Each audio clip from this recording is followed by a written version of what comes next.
Bonjour à tous, bienvenue sur notre site de BP Création dans notre rubrique Les Arcanes des Arcades de Limoux. Eh bien, nous sommes aujourd'hui en surplomb de la place de la République à Limoux, véritable épicentre de la vie locale et de la vie festive, bien entendu, à partir de laquelle nous allons relater pour vous à nouveau quelques histoires carnavalesques drôles du passé.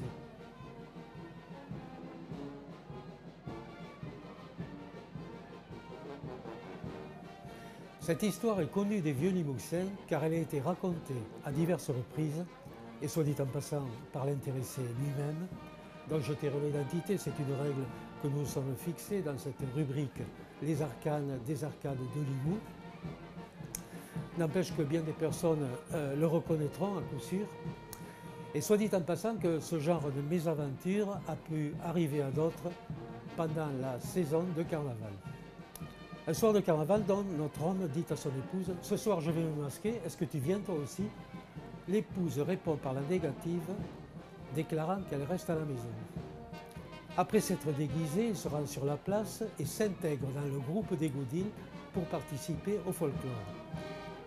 Au bout de 10 minutes environ, il remarque à ses côtés une personne tout à fait aguichante, regard langoureux, œillades appuyées, attitude et posture provocantes, presque jusqu'à l'obscénité.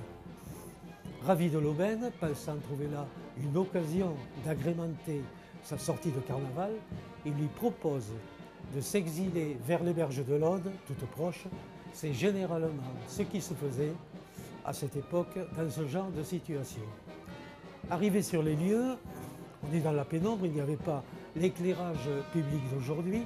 La dame consent à se laisser embrasser après que les deux aient retiré leur masque, mais à la condition expresse, lui dit-elle, que tu gardes les yeux fermés pendant un moment et je te promets une belle surprise. Bizarre, elle parle d'une voix aigrelette qui semble déguisée, mais bon, jugée de la fébrilité du bonhomme, émoustillé par la promesse de cette belle surprise. Les étreintes durent quelques minutes, notre homme ne cesse de déclarer avec emphase qu'il n'a jamais connu une femme embrassant ainsi, jusqu'au moment où elle lui dit « Maintenant, tu peux ouvrir les yeux ».